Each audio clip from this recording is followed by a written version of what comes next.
सवाल ये है, क्या नमाज तरावी मर्द औरत सब के लिए ज़रूरी है? बिस्मिल्लाहिर्रहमानिर्रहीम। अल्लाहुम्मा सल्ली अला मुहम्मदिन व अला आलि मुहम्मदिन व बारिक वसल्लिम। सल्लु अलैहि सलातुम व सलामन अलैका या रसूलल्लाह। नमाज तरावी बेशक मर्द और औरत दोनों के लिए सुन्नत मुअक्कदा है। जी। जो औरतें ये समझकर नमाज तरावी छोड़ देती हैं या छोड़ रही हैं कि नमाज तरावी सिर्फ़ मर्दों के लिए है, उनका ये तसव्वुर गलत है। जो भी भाई छोड़ें या बहनें छोड़ें गुनाहगार होंगे।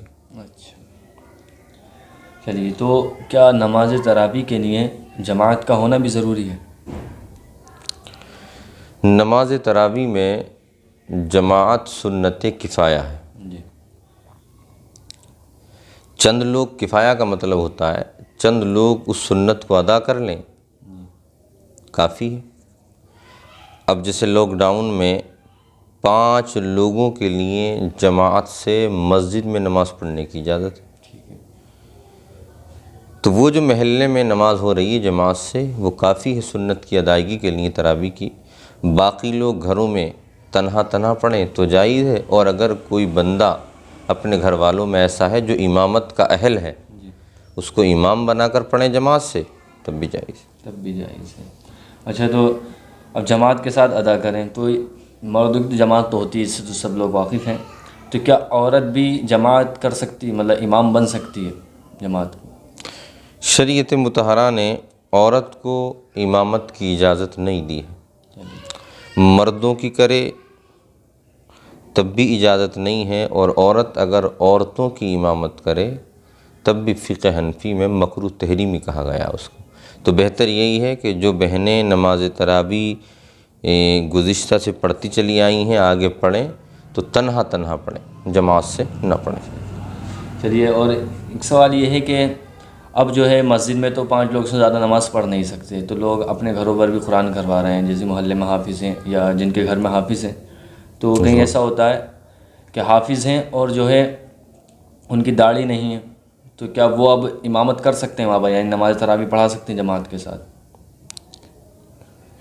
दाढ़ी न रखने के बारे में शरीयत मुतहरा ये कहती है कि जो बंदा हद्द शरा से कम दाढ़ी रखता है वो अलल ऐलान गुनाह करने वाला है। फासिक मौलिन उसको कहा गया, और फासिक मौलिन को इमाम बनाना गुनाह है।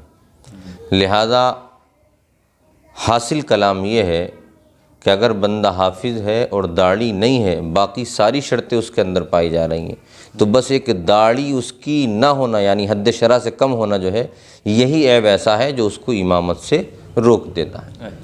तो दाढ़ी मुंडे को, दाढ़ी कतरे हुए को, जो हद्द शरा से कम दाढ़ी रखते हैं, उनको इमाम हरगिज़ न बनाया जाए। ऐसों के पीछे जो नमाज़ें पढ़ी जाएंगी वो मकरूह तहरीमी हो। अच्छा, चलिए ठीक है।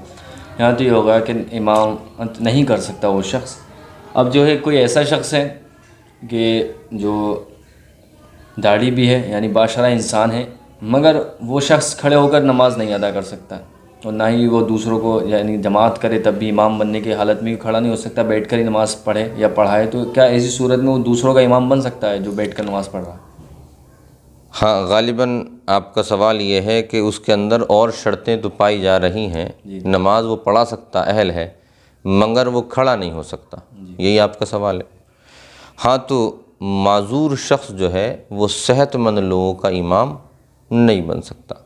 अब चूँकि इसके पीछे जितने पढ़ने वाले हैं वो सारे के सारे सेहतमंद हैं, तंदुरुस्त हैं, खड़े होकर नमाज अदा करेंगे, ये बैठकर पढ़ाएगा नमाज, तो ऐसे शख्स के पीछे नमाज ना पढ़ें। कोई और बंदा अहल हो तो उसको इमाम बनाए, नहीं हो तो तन्हा तन्हा अदा करें। नमाज अदा। चलिए, यहाँ तो हुआ। अब जो है बात ये आती है कि अब घर में जमात कर रहे हैं, तो घर में जमात करने की सूरत में क्या घर के अंदर वो लोग अज़ान भी दें? अज़ान देना ज़रूरी है उस जमात के लिए, या जो आवाज़ मस्जिद की आ रही वही काफ़ी हो जाएगी?